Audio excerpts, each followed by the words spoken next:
Yeah. Already, it's already 1 o'clock. Yeah. So very warm welcome, Dr. Ashish Jiwane. I'm very sorry. There was some confusion, and you thought it is 8 a.m. and here it is 8 p.m. in India, and you are waking up still at 1 a.m. in the morning there. So nice of you. Uh, we have with us a very our own Dr. Ashish Jiwane from Australia, who is going to speak on approach to complications in pediatric surgery and pediatric urology. And to moderate this session, we have a very popular dynamic secretary of Society of Pediatric Urology of India, Dr. Lakshmi Sundara Raj. Welcome, ma'am. So without wasting any more time, I hand it over to Dr. Jeevan. Are you happy for me to talk? Yeah, please, sir. Please go ahead. अरे इतना बड़ा CV भेज दिया Lakshmi madam ने तो कोई introduction ही नहीं किया. Madam, please. No. Just kidding. I thought you took away the opportunity from from Lakshmi madam Madam, to please, say a please few words. introduce the speaker. And Yeah. no, let me I'm sorry for that. let me introduce myself only. My name is Ashish Jiwane. Ma'am, you need to unmute yourself, ma'am. You were speaking something and you were mute. Lakshmi, madam. Okay, I will let Lakshmi say a Yeah, few yeah. words. No, it's all right. Just go on. We're already late. Okay, Go on. good. Let me just say, my name is Ashish Jiwane. I am born Indian by heart, head, and everything. Just by residency, I live here in Australia. It is a privilege to be able to say hello to you guys, and thank you very much, Vix, Lakshmi, Ramesh Babu, and the whole quorum of IAPS for allowing me to share some thoughts. Um, we have this massive group of the IAPS academics, and now Wix has changed into some IAPS Z community, and there are over 1,000 members. And there are some very vocal members, some very educated members. We are all clever people. And one of the things that I find in many forums is that people all talk about their success stories. People say how great surgeons they are and how amazing work they have done and how in their hands, nothing is a problem. And everybody has, they have always seen something which we think is very unusual and you might have come across for the first time. And it surprises me that nobody, not the seniors, not the juniors, not the younger ones, not the one who is doing the operation for the first time, first year in their practice, nobody really talks about any complications. And it is all great to see great surgeons talk about how they do things and how they are so clever and quick and amazing. But I think for learning, it is important to be able to deal with complications. And in my opinion, a good surgeon is not a surgeon who can do the operation perfectly well, but a surgeon who knows how to look after and recognize complications. So I thought, just as a startup, just a thought-provoking um, a few words on approach to complications. And because in India, we are all pediatric surgeons and pediatric urology is part and parcel of our practice, unlike in many other parts of the world where pediatric urology is not the same as pediatric surgery. They only deal with pediatric urology. The separation is not so much. So let me begin. Um, I hope you are seeing the whole slide because in my picture, I am seeing myself, so I'm seeing Wix. I hope that you are able to see the whole picture. This is a very, and every Indian, I suppose, has come across at least the first line of this shloka. Karmanyevadika ma phaleshu kadachana ma karmafal hetur bhu mate sangautsav karmani. So the first sentence we all know, first line of this shlok we all know. The second one we don't use it as much. And it is quite fascinating because it talks about ki you do your job and don't worry about your results. It says let the results not be the action for your motive. And You don't, in absence of getting good results, don't give up doing the job or don't stop working.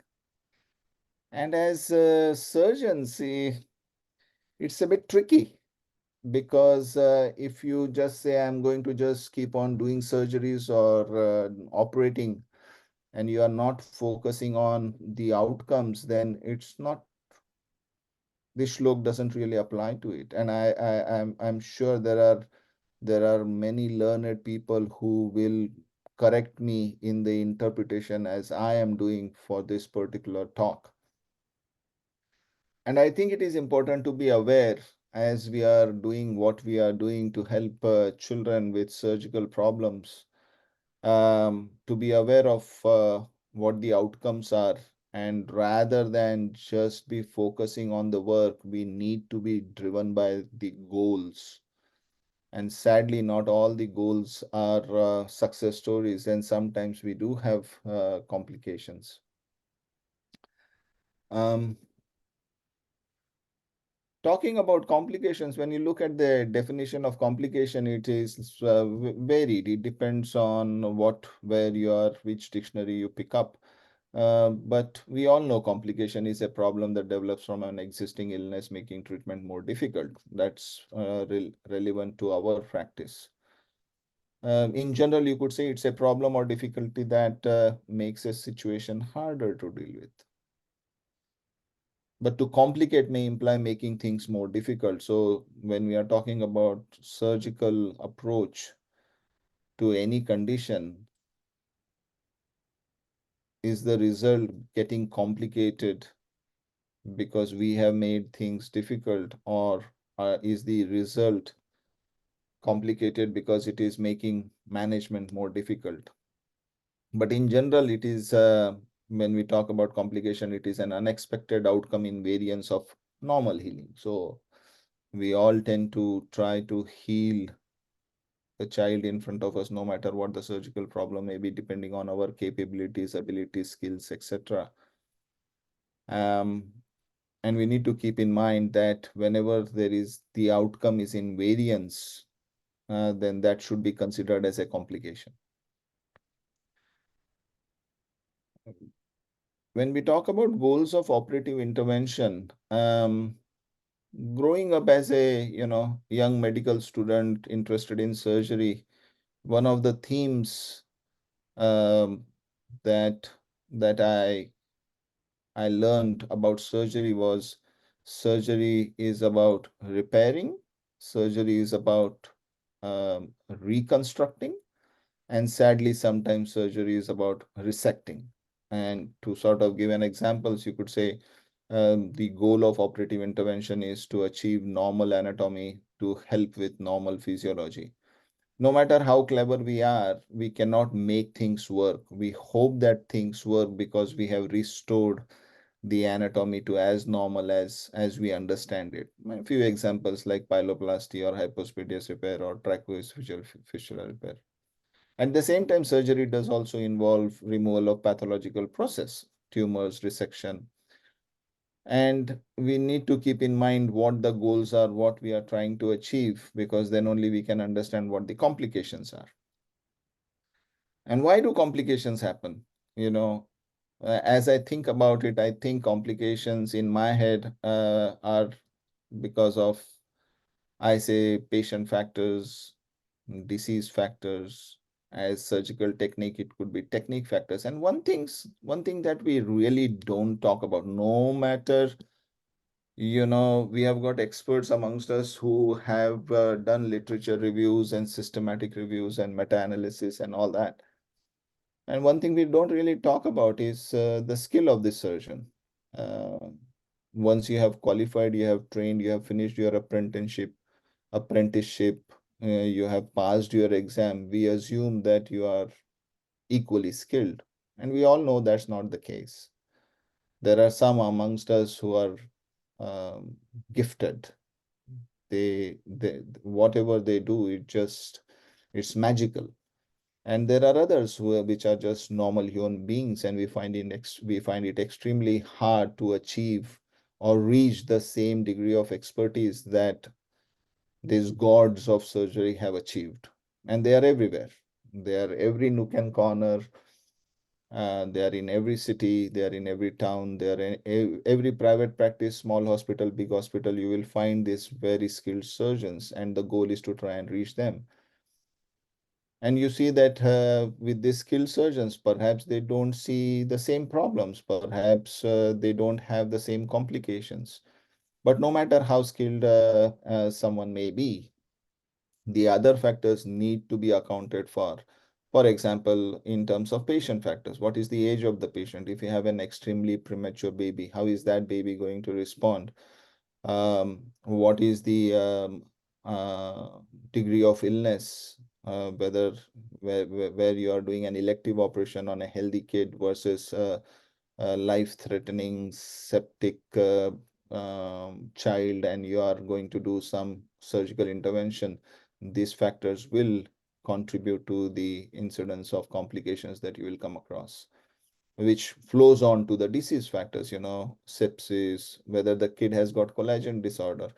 And there are newer genetic tests and techniques that we can identify some of these patients where we don't understand, and we end up scratching our heads and losing our sleep over why is this patient not healing as well as the other one. Perhaps there is an inherent problem. As I mentioned earlier, whether it is elective or emergency procedure. Also, what is the organ involved? What are we dealing with? And technique factors, how you are doing the operation.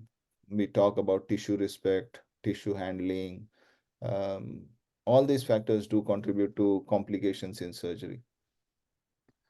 Now, when we talk about complications of an operative intervention, we say this is the roughly what I believe in is that you know of known complications, you know of unusual but known complications, and then there are unusual and not known complications, rare complications that we have never come across, but you will see, hopefully not frequently. But talking about surgery and amongst peers, we say this complication is an acceptable complication. Well, who makes up this? Who decides whether a complication is an acceptable complication or not? And I think it is just us, if we do not come up with some strategies to deal with these problems, I don't think you can pick up the knife again to cut into someone if you don't have some way of consoling yourself. And I think that's where the acceptability of complication comes in, because I don't think that there is a complication that we can truly accept. But that's the way of what we do.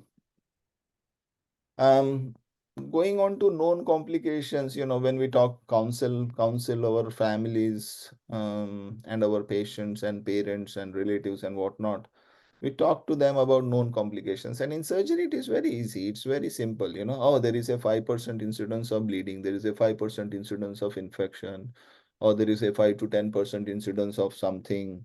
There is a 5% incidence of fistula formation, or if you do a tracheoesophageal fistula repair, or a hypospadias repair, or a pyeloplasty, some sort of reconstruction, there is a 5 to 10% risk of stricture and stenosis. We have conveniently come up with this 5% number. As people have reviewed and looked at the long-term outcomes of, say, for example, complex hypospadias, and like, oh no, it is actually 30 to 40% risk that you may require multiple surgeries.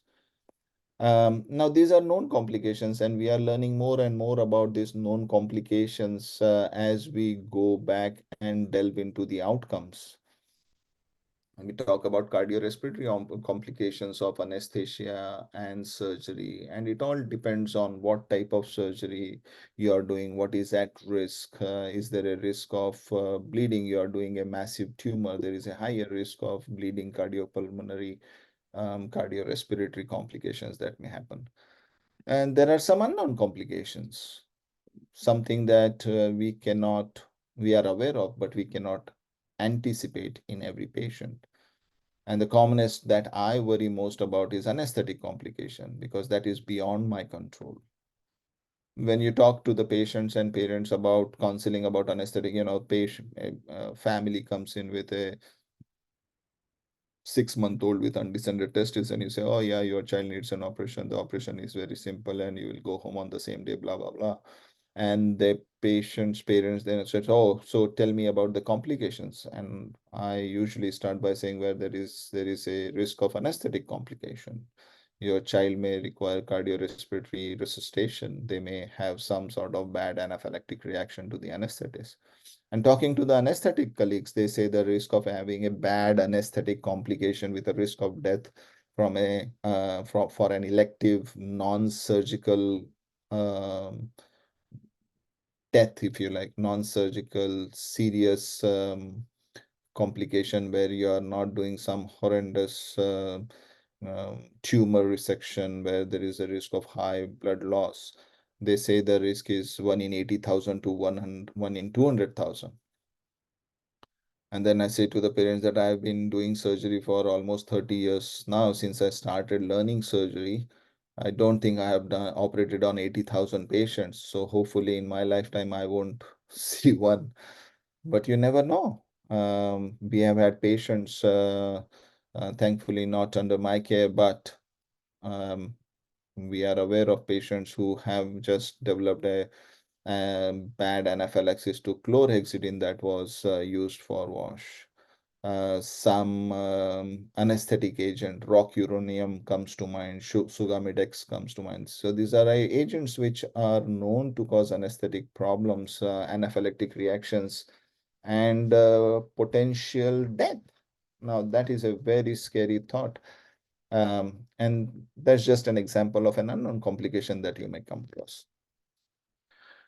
Now, when I was training, there was no such thing as how do you grade a complication. There was, and I think in many parts of the world, it used to be, uh, you know, complications happen.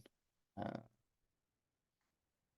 with with this now everywhere when we talk about surgery and outcomes, we talk about Clevey and Dindo classification, and it's quite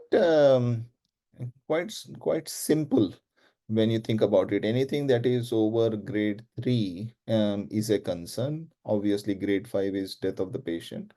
So they reviewed over 6,000 or so patients. That article is available, and if people are interested in reading about it, I'm happy to source it and provide it.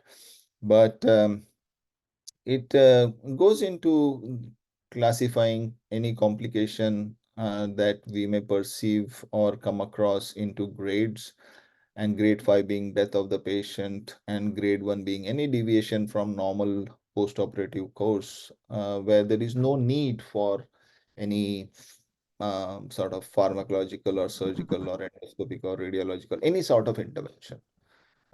Simple things that you use, such as medicine to prevent fever or vomiting or pain relief, or say you have done operation where you are worried that the patient may not be, may develop post-operative pneumonia and you want them to have chest physiotherapy.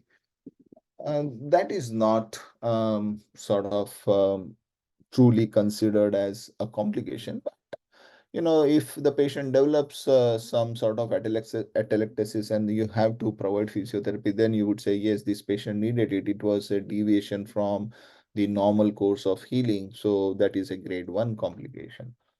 Whereas when your patient requires intervention, whether that intervention is under anesthetic or not under anesthetic, it is grade 3 intervention. When you have life-threatening complication, single organ dysfunction, patient goes into renal failure, that will be classified as a grade 4, or patient goes into multi-organ sepsis after the procedure, that may be classified as grade 4B. Say you have done an intestinal resection, anastomosis, the patient has a leak, and then they get fecal peritonitis and end up in ICU.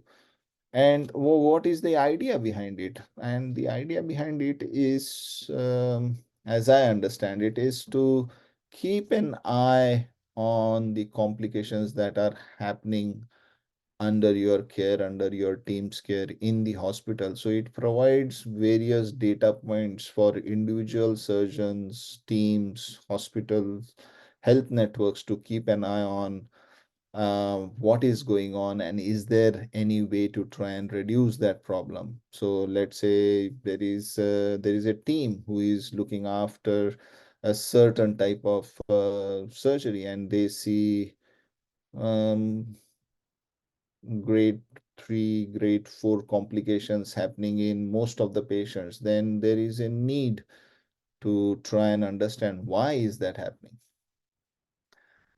So I think it is a very good way of utilizing. As I said, when I started surgical training, there was no such thing as classifying any complication. It was more like it happens.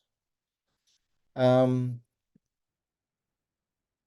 it's important to talk about complications and understand complications and keep a record of complication because it has both effect and effect on the patients, the relatives. Don't forget yourself. As a surgeon, it does affect you. And if it is not affecting you, then you are the wrong person to be in the healthcare system.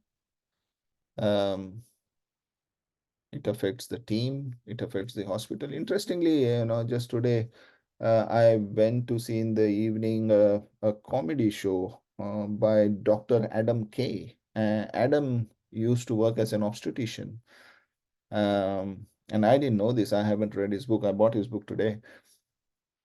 And he, finishing his show, he went on to talk about why he left obstetrics, and it was a patient with abruptio placenta and hemorrhage, and it was very traumatic for him, and he couldn't deal with it. This was after 15 years of doing obstetrics as a trainee and then as a young registrar, or no, actually he was a senior registrar. I don't think he went on to become a consultant. He left before he could become a consultant. He couldn't deal with it. Now we might growing up, we were brought up to be tough and were taught differently perhaps how to deal with these problems, but not everybody is. And that's not what it is. It is not about how you yourself are tough or not. It's about having a support system.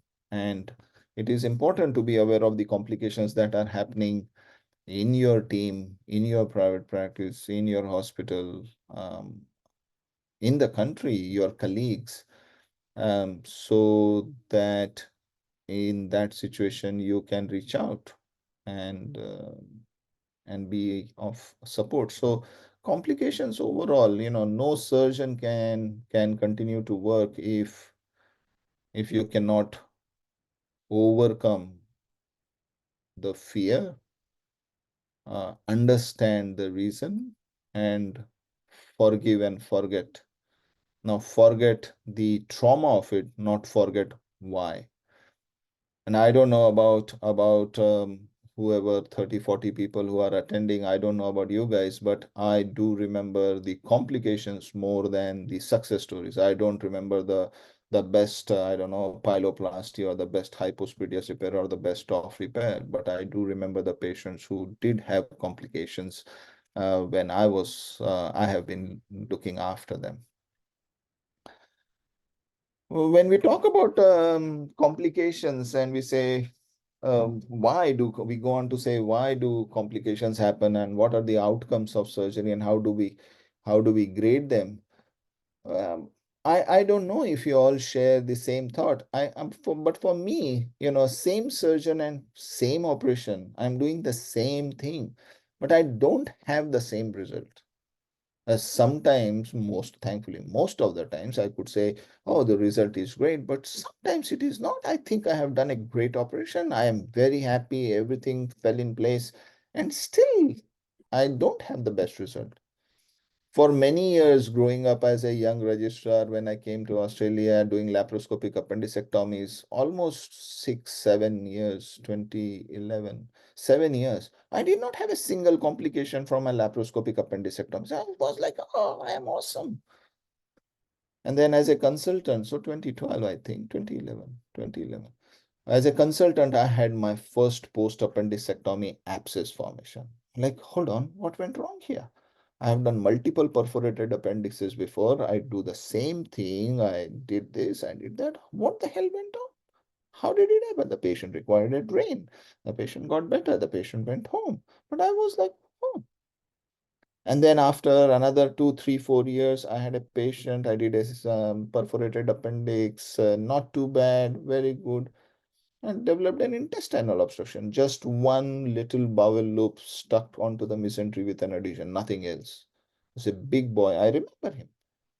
And I was, no, this can't happen. No, I did all the right things. And yet I had to go back in. It was a very quick one, laparoscopic adhesiolysis, just one adhesion.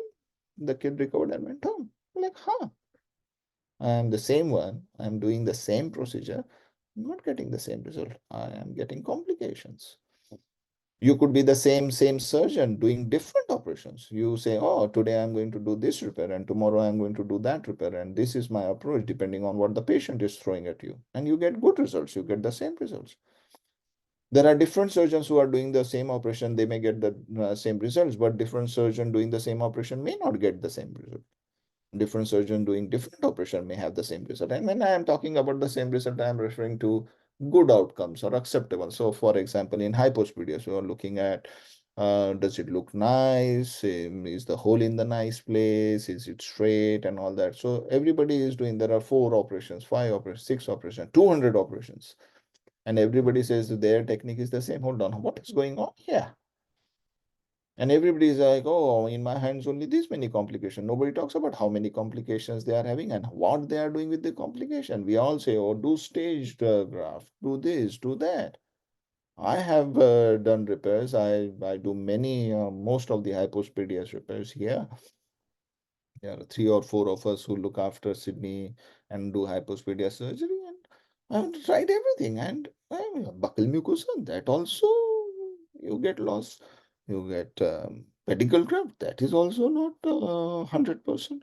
So everybody is like, oh, in my hands, it looks fantastic result. I am guilty of doing the same, putting up nice pictures of how awesome the repair is. But we can't quantify exactly why in the same operation doesn't work in everybody's hands, or the same surgeon can achieve the same results doing different operations. Yes, there are so many non-tangible things that come into play in the outcomes. As I mentioned, most of the common operations, just as an example, we talk about hernia operation, we talk about approach, open operation, small incision, do one side, do both side, laparoscopic surgery, this approach, that approach. But we don't really talk about the complications. You don't see in any discussion, oh, I did a hernia repair and I had a recurrence. Oh, I did a hernia repair and now the testis is caught up and I had to redo or I had to do an orchidopexy. Or the honest incidence of testicular atrophy post hernia result. It is real. It happens. When I counsel the families, I say there is 1% risk of having this damage, 1 in 1,000 risk of me cutting your vas, things like that. But testicular atrophy post hernia operation is real. How do we? I have seen patients operated by my seniors who have come to me when they're a little older to say that the testis is not palpable, because here they teach students in year 6, they have their education about their growing bodies and whatnot, and the boys go back home and tell their parents that they have got only one ball, there is only one testis, and the parents freak out, and then they come for review, and the first thing you see is the scar in the inguinal region, and said, oh, he had an operation. Something in the chat? No. Oh, good evening. Sorry, I just saw that there was somebody on the chat. How do I get rid of this? What did I do? Go away. I don't want you. I'm sorry, guys. I just clicked on the chat and I need to get rid of the chat. Save chat. Okay, go away.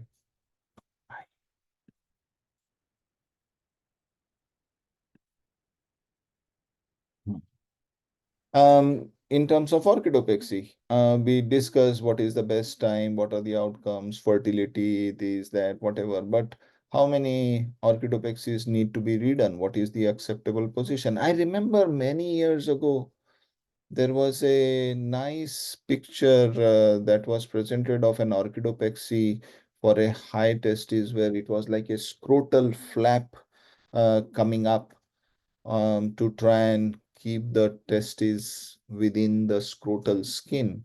And it is a fascinating approach where you can't bring the testes down, you bring the scrotum up to the testes. But do we really discuss and pay attention to how many redos we have to do, how many testes we have lost? And we look at the literature, but we don't really talk about it. And how do we counsel these families? What support is there for us to understand how we can prevent it, how we do things differently? Hypospadias is one of the favorite topics where we keep on talking at length about what approach and what problems and more importantly how beautiful somebody who has done a very difficult operation. It is all about glorifying how great surgeons we are rather than talking about the poor ones, they who didn't have the great result and how we ended up trying to salvage that situation or what to do in those situations. I think those things, they talk about the complications, needs to happen more often than just glorifying the success and beating our own drums about how awesome surgeons we are. We are all great surgeons who have done the training, but unless we talk about this, the younger ones are not going to speak up. They are not going to talk about it. They are not going to ask for help, and that I think is a very important part of teaching, training, learning, and support that is missing. Um, how do we deal with complications?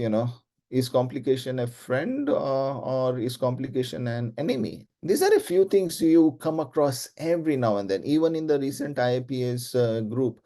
I can't remember what it was, but I think it was Rasik Bhai. Rasik Bhai said something like, if you haven't done enough or something, if it was like, if you don't have complications, you haven't done enough. Or if you do enough, you will get complications, something like that. But is it really true? Like, yes, you will have complications if you are doing enough, but I don't think that's the main thing. The main thing to understand is the proportionate complications that you are having.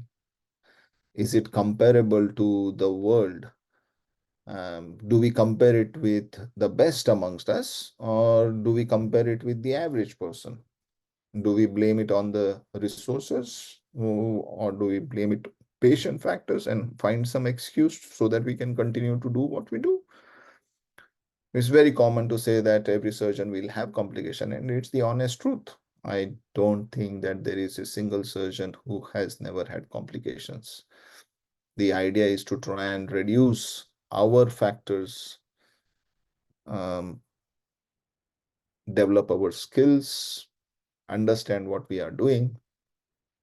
One of the other common things is surgeon doing complex cases will have more complications. I remember a patient, I did a laparoscopic colectomy, and the patient, I do intracorporeal anastomosis, stapled anastomosis, and the little stapler hole leaked, and the patient had fecal peritonitis. And I said to the parent, if you were not here, I don't think your child would have survived. When I went to the family, I said, I'm sorry, this has happened. And I have to look after you. I got one of my colleagues to come and see the patient and tell me if there was something different I could have done. I got an adult surgeon, colorectal surgeon, who has vast numbers to come and see the family and talk to the family. And one thing I say to them, unfortunately, I am in a situation where if a patient comes to the children's hospital from around the state and they have come under my care, there is nowhere else they can go. I am, same as my other colleagues. If they come to us, then that's it. There's nobody else to go to. They don't go doctor shopping. There's no place else.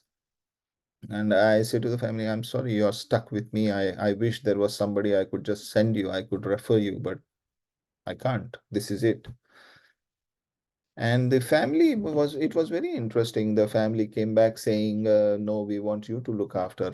And I felt relieved that they still trusted me. They felt that I did everything that I could. And yet there is that problem. And when looking back, when I went in, it was one suture, the knot was, it had come loose. It wasn't tight enough.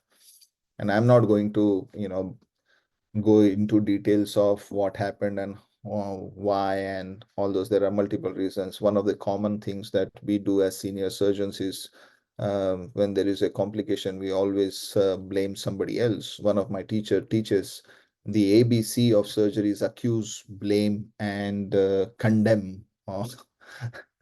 I think we need to look at the complication not as a foe, but as a teacher. So when we have complications, we need to pay attention. Um, in the group, we have our colleagues who can talk about the cases they have been doing for the last 15 years, meticulous records. They can tell you the number of patients that have had complications. Surely that helps, because when you go back and you review and you understand what the problems are, you can change things to address those problems. Follow-up is a problem, I think, in many parts of the world. It's costly. uh, Patient is well. Why do you need to follow up? When there is a problem, they will come to you. Maybe they won't come to you because you have failed them, for a lack of better word, and they will go and find somebody else.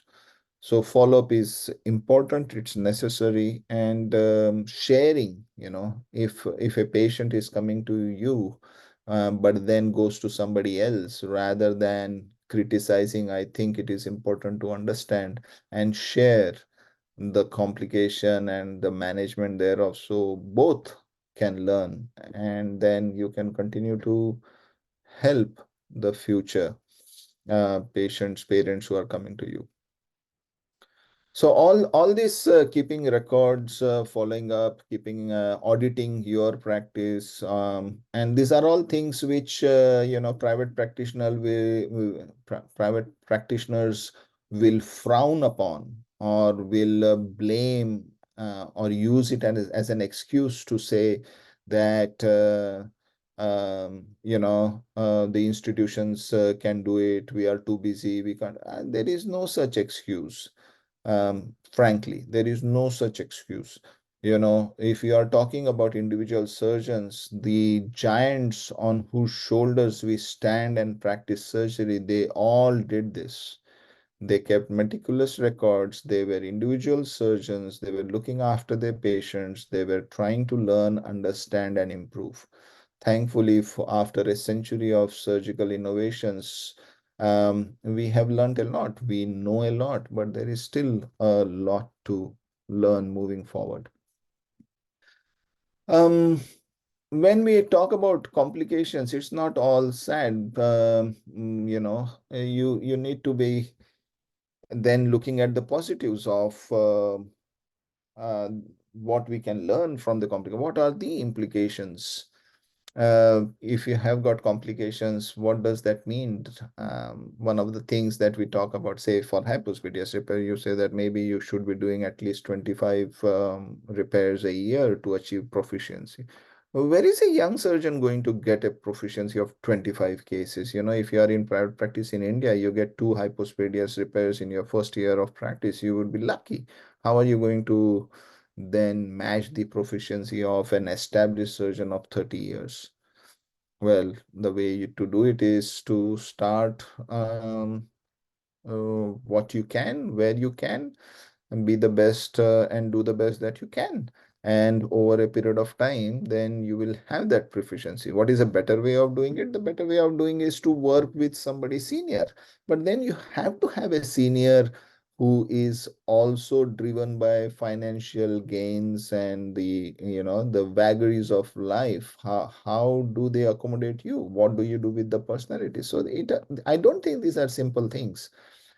um, Peer review about the number of complications again in an institution. At least here it is all happening. There is an audit every month, and I'm sure in many centers in India it is the same, where we are talking about mortality and morbidity and complication using the Clavi and Dindo method grading of complications to understand, because traditionally it is always been whatever I do, I never have a complication. All the hypospadias repair, there is no leak. Everybody is very happy. No tracheoesophageal fistula ever leaks in my hand. It's not, that's not honest. And I think that honesty needs to come into practice, and from seniors, from the gifted ones. And they may have only one problem, one complication out of 100, whereas a younger surgeon may have 20 complications. But why are those 20? What do we need to get that person, young or senior or whoever, to get to that one?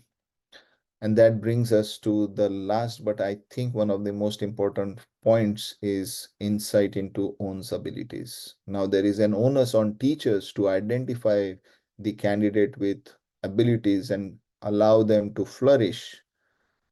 And that's easy. The harder part is, how do you stop someone who you think, with your judgment, without bias, does not have the abilities? And I think all this, comes from reviewing of complications. It is harder when you have got peers, your colleagues. How do you deal with those complications if you are seeing and you are identifying that there is a certain degree of problems that you are seeing recurrent. So something needs to change on both sides, both the person who is having the complication, but as well as the colleagues who are looking after that person. I'll just briefly go through a simple case. I didn't deliberately put any pictures. It's a patient who had a laparoscopic pyeloplasty. Um, and I won't disclose whether whose case it is, mine or colleagues or where. Just a simple case. I have a picture. I prefer not to show the picture. It's a patient who had laparoscopic pyeloplasty. Day 3, the patient had abdominal distension, fevers, blood test showed raising creatinine, ultrasound shows collection. It was managed appropriately, discussed amongst peers, open disclosure, all those right things. The stent was in place, got an intervention radiologist to put a drain in, the catheter was left in, patient had antibiotics, and patient recovered. The rather than going home in 48 hours, the patient stayed in hospital for 7 days. The drain came out, the catheter came out, the abdomen settled, fever settled, everything settled. The patient went home. We don't know the long-term outcome, what is going to happen, whether it is going to stricture, whether it is going to work, whether the kid will require redo. I wouldn't be surprised if the kid required a redo, but I don't know. The question is, why did this patient have a leak? If it was a question answer scenario, we would have discussed it, but I'm happy to carry on. If I don't know where the pictures are, I'm happy to carry on if everybody is happy to carry on. Why did it leak? So the best way to, when you ask the question is, oh, I did everything right. Yeah, everything went fine. Oh, the anastomosis is fine. I did a good job. The stent went in, blah, blah, blah. And one of the things I say, and in our setup, I say that record everything as much as you can record it. Keep the videos. And I reviewed the video, and then I was able to identify the cause. But you could argue and say, if you keep a meticulous video of every patient and you went back and studied it, it will teach you, every case will teach you. But when there is a complication that happens, maybe you will be able to identify the cause of why what stitch was not right. Did I not pay attention? And I don't know, but about all of you, but I think that when you are operating and you are in that zone, it's almost a tubular vision. You are so focused in what you're doing. And when you review the video later on, you see so many times. Madhuri, my wife, when I am reviewing videos at home, she was like, किसके ऊपर चिल्ला रहा है? Who are you shouting at? I said, I'm shouting at myself only. I'm looking at my video and I'm saying, what the hell am I doing? You should have done it properly like that. No, hold there, hold here. Um, with simple pyeloplasty, you could question and say, was the anastomosis done right? And if it wasn't done right, then you know why it has leaked. If you have overlooked something, if you have not paid attention to something. So this is just saying that data analysis is important. Now this patient has this problem. Now what do we do now? We disclose disclose this to the patient that yes, the operation we did was not right. Do you tell the family what happened? What was the actual problem? That one stitch was out of place, one stitch was loose. I'm sure the family will appreciate it. What does it mean in terms of medical legal implication? What does it mean if you are a private practicing surgeon? Do you have the courage to go and talk to the family and say, I did this wrong? तो pediatric surgery छोड़ के घर पे बैठना पड़ेगा, दुकान लगानी पड़ेगी किराने की. You will have to start a grocery shop. So, but in different cultures where you practice, there has to be a way for understanding this. And as we were saying earlier, the world is moving.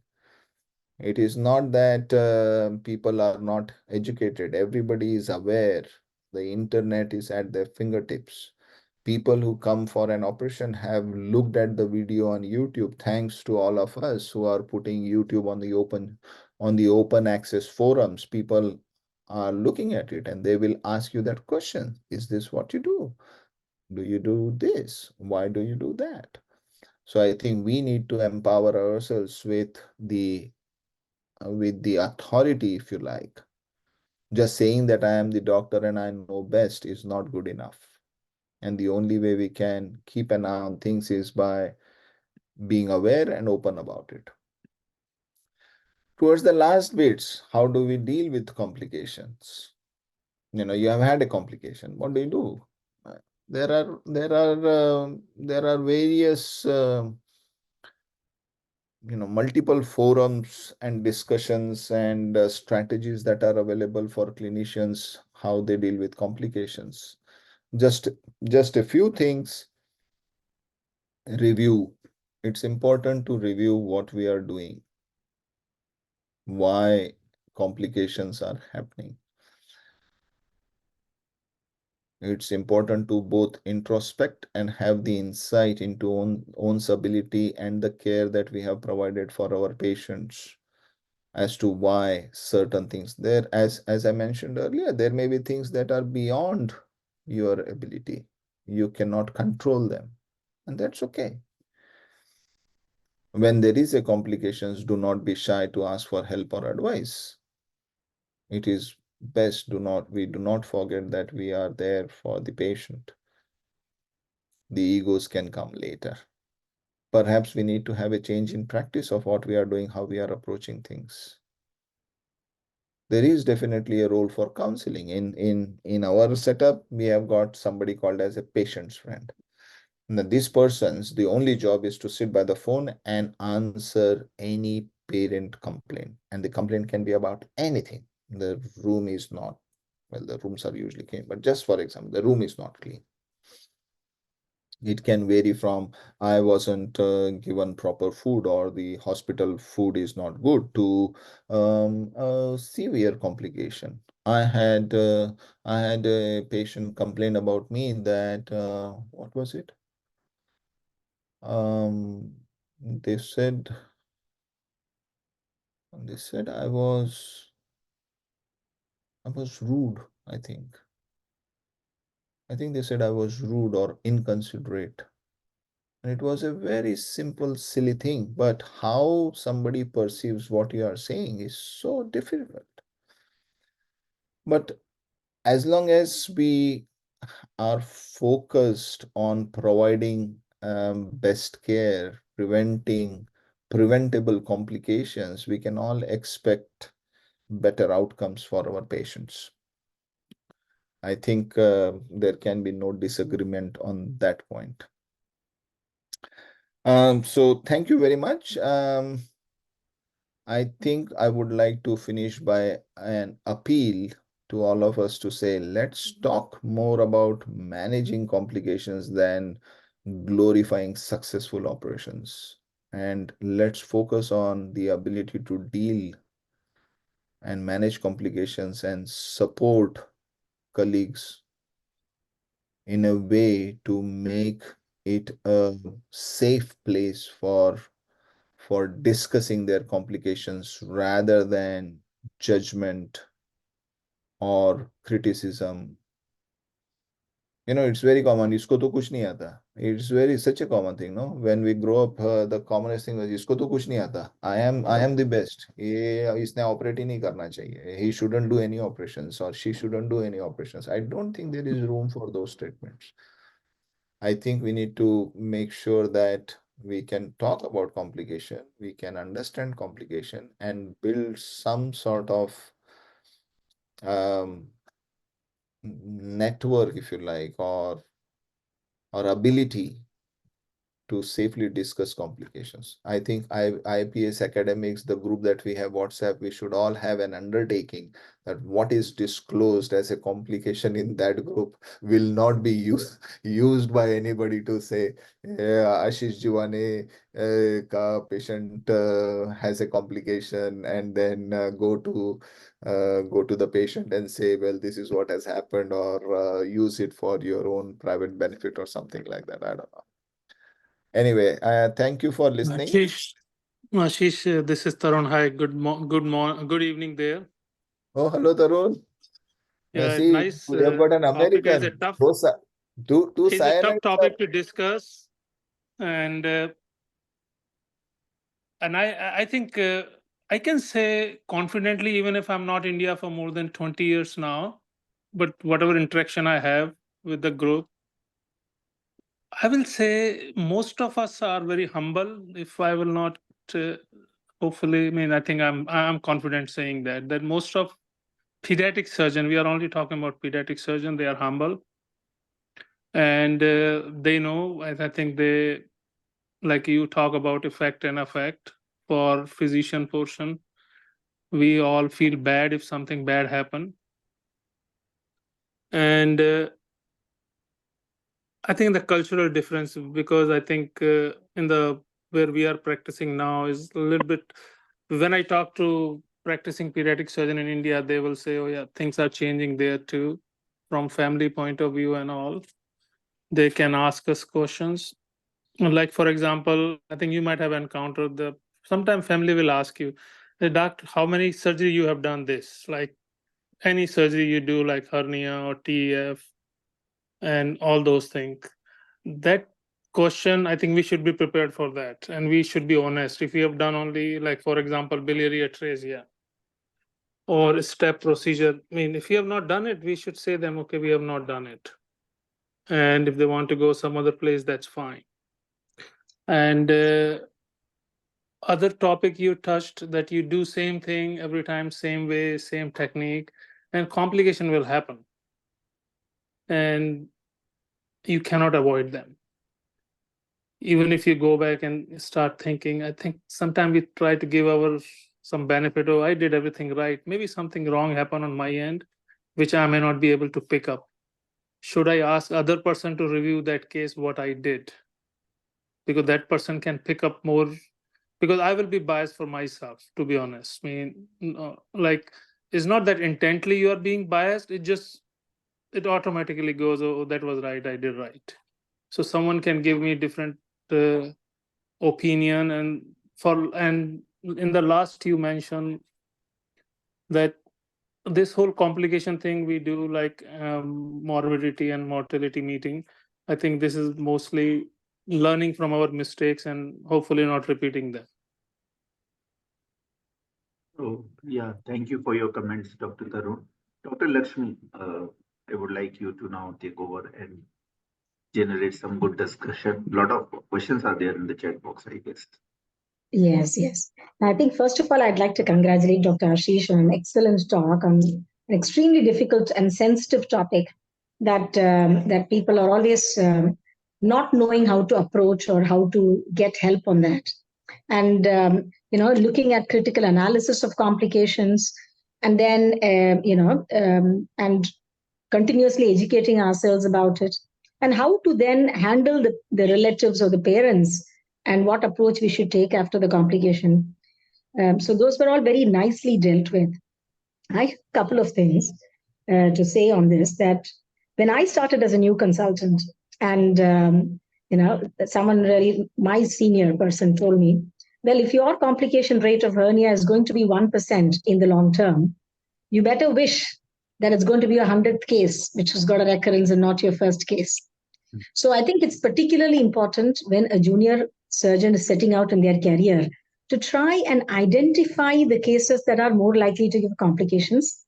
Choose to do the most straightforward cases in the beginning of their career, get their confidence up before going on to doing more difficult cases. What is your view on that, Dr. Ashish?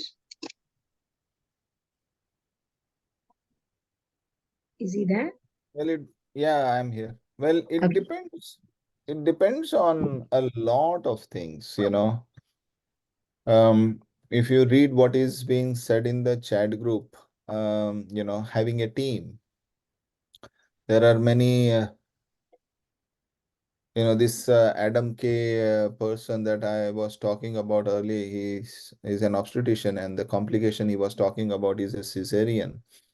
And he said to a group of people, it was a big hall. He says that cesarean is an operation done by team of two people. And I think Manjusha in the chat has said that we should have Going for a team practice, yeah. like a second team or team practice. I think that's not a bad thought, especially for a younger. So even Rasik bhai said that if you have a senior who is there to observe the surgery for critical evaluation. But it is complicated. It is not easy, and that's why I'm appealing rather than saying what needs to happen. There is a concept. I think it was what's his name? Atul Gawande. I think Atul Gawande has written about the role of guru, if I'm not mistaken. I think it is Atul Gawande, about the senior surgeon as a guru. You don't retire the senior surgeons because they have got so much to give. They don't want to operate, but they can sit in the corner of the theater and be your guru and tell you what to do or what not. Not even that, just sit in the corner where you can just say, hey, boss, what do you think? And then they can say something rather than, telling you, because there comes a stage as a surgeon where no matter what Tarun says, I think Tarun is a very humble person. I am not. Tarun believes in the beauty of people. I look at the complexities, perhaps. I don't know. I am more arrogant than Tarun ever was. We grew up together in Sion under Professor Bharti Kulkarni's love. She nurtured us. But I think we should. I think you will remove the. I mean, it looks like we are praising each other. I think I'm we not should praising, not I'm just say saying, arrogant. I no, no. I'm saying arrogant. We are not. I think you were not arrogant. You were straightforward. Then I will have. Okay, the Ashish will feel bad. So I will stop there. Okay, then you continue talking. Okay, bye. So remove arrogant word. I think you were I, straightforward. Let's I, put I, this. I, I, I, I think there is a role, but how do you trust somebody and make a team? And rather than it being asked by the juniors, I think it needs to come from the seniors. Unless the seniors are more supportive of the juniors in their private practice, it is easy in institution, right? In the institution, it's easy. You are also getting a salary, they are also getting a salary. Can It I doesn't add a couple matter. of points, Ashish? Yes, boss. Yeah. See, as you all rightly said, pediatric surgeons are very conscientious people, and we are all, we feel for the patient as we feel for ourselves. Often the complications hit us also. Oh, So very bad. we Yes. also need to have a coping mechanism. Yeah. So, we need the time to recover and then get counseled, and then we need to have friends to talk to.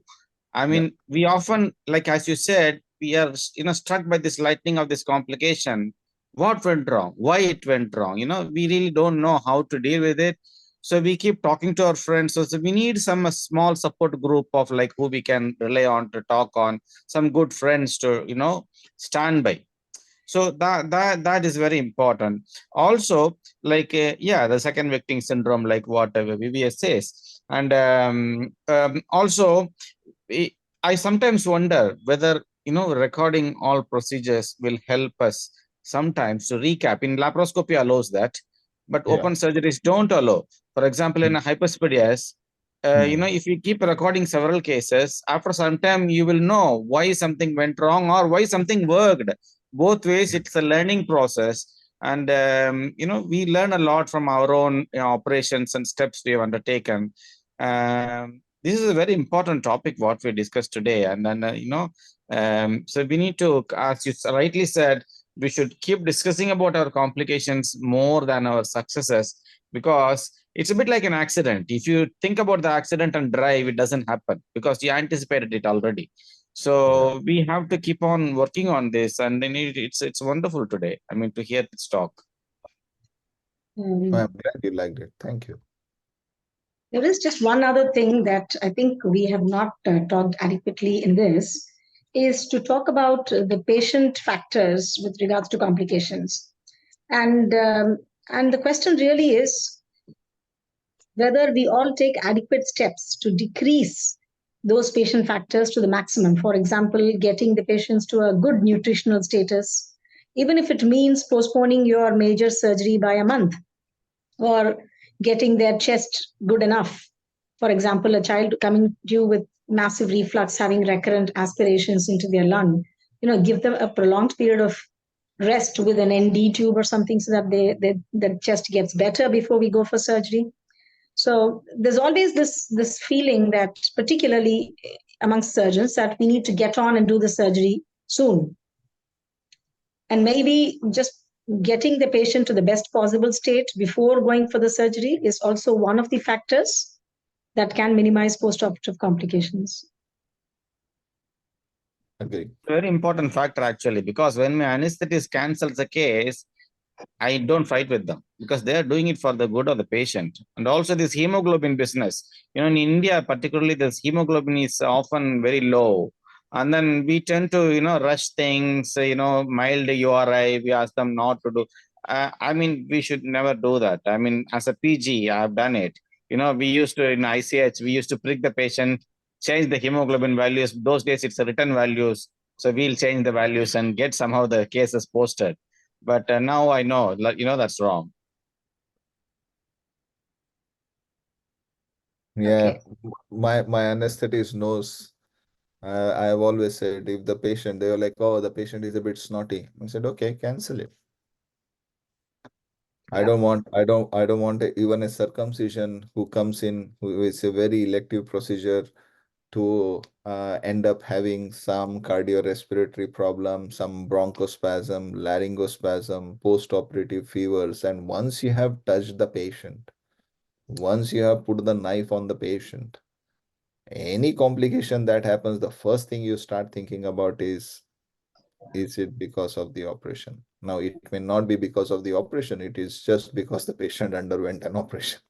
In a situation, as Lakshmi has pointed out, in a situation where they were not in the best or the optimal health. Irrespective of those, if there are emergency procedures and we need to do what we have to do, then we have to do what we have to do. Now, in a resource restrained environment, and I'm so pleased to see all the other the schemes that the government has put up where the cost to the patient is decreasing. Here you have a patient of inflammatory bowel disease who comes in for bad ulcerative colitis, poor nutritional health, albumin is low. We don't go on to rush into an operation unless it is really needed. The patient is admitted, given TPN, optimized, and then the patient is posted. But it is easier to do because it's all, Medicare. The parent don't have to fork out money. Whereas, that's why I'm saying it allows all these abilities where the finance side of healthcare is managed not by you, or you don't have to worry about it. It allows us to do the best that we can in the best situation that we can, and doesn't necessarily prevent or take away the risk of complications, but it does allow us to minimize the risk. Okay. And there's one final point that I wanted to ask about was really a plea to the IAPS, because there's lots of issues raised both during the talk by Ashish as well as on the chat box. Whether we can, on behalf of the IAPS, maybe start another sessions where people can just bring complications that they want to discuss, and we can have group meetings, whether something like that can be organized on a monthly basis, I so would like everyone to. can learn from that. Yeah, ma'am, it's a brilliant suggestion. And at the outset, I would like to congratulate Jiwane sir for a very thought-provoking talk. I just wrote in the chat box that we can make a mechanism like Google form, an anonymous form, where people can submit their complication case scenario to us, and maybe at the IAPS office, which is keeping the data confidential. And IAPS can present those cases either in the group or like meeting madam suggested. That will take away that hesitation of the surgeon to show the complication. I mean, that point is quite valid. There will be very few surgeon who will openly put their complication in the group, because that. Vikesh, Yeah. can we even collect it from individual people, like one page write up about a small case snippet, case scenario of what has happened wrong, whatever, and then we can compile it into a small booklet like thing. Yeah, why not? So it just. And also this USA conferences have a session called Black Pearl.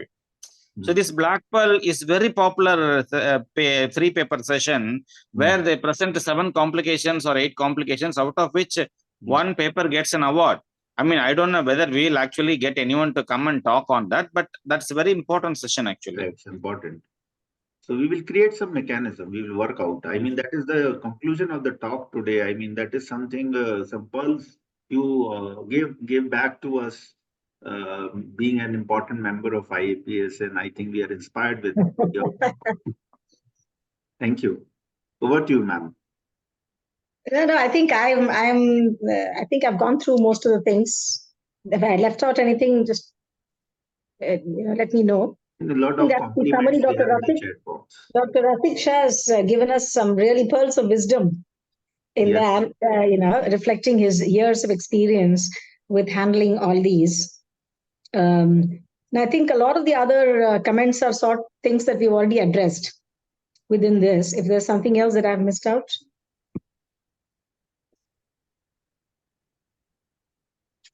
I think to begin with, initially, I'm frank, please don't take it otherwise, Dr. Jiwane. So when I saw your few slides, I thought that there's no pictures, no videos, nothing. So we are used to such type of presentations. I'm sorry for that. I'm a little open guy, so I don't hesitate in speaking something. Oh, but that was that was a deliberate attempt to challenge you. But at the end, I am really highly impressed, and I mean, these such type of sessions are equally important, apart from talking only science. I mean, behavior is equally important. Thank you for that. That's all right. It was a pleasure. It's 2 o'clock. Yeah. I have just come off 3 days of on call, and And I have got an operating list tomorrow, so I better get some shut-eye. Thank you very much for inviting Thank you me. so much. Thank you. I look forward to catching up with all you guys. I'm sorry, I don't think I will come this year. My son is doing his HSC exam, but certainly I try and make an effort to catch up with you guys during our meetings. I look forward to seeing you guys again. But Sorry, I will just try and when you are signing off, Ashish, I just wanted to ask, is long surgeon hour one of the contributors for complications? long surgeon hours. Yeah, a contributor for surgical complications. Um, I okay. I will tell you what I will tell you what I say. And here in my institute, they all know I do not do any operations that will go more than 6 hours, no matter what that operation is. No, I meant like 3 straight days of on call and then a late night before a major list tomorrow. I think there is enough evidence to that tired surgeon is a risky surgeon. But thankfully, I've got a good team where I don't have to do every operations at this moment. So uh, Right. yeah, yes, I think you are right. There is no question about it. And we need to look after ourselves. Yeah, so Okay. we have here 80-hour rule in US. So resident cannot work more than 80 hour a week. Our If they rule is work 40 and if hours. it is documented 80 hours, if they are documented, the program get deaccredited by ACGME without any further investigation. Here the reverse happens. Okay, take care. Ashish Okay. and Vikesh Thank you. and all IAPS team did wonderful, and it's really give me opportunity to reconnect. Yeah. Thank you so much. Thank you, everyone. Thank you. Thank you, Lakshmi madam. Thank you so much. Thank you. Thank you. Bye-bye. Bye bye. Thank you. Good night, everyone.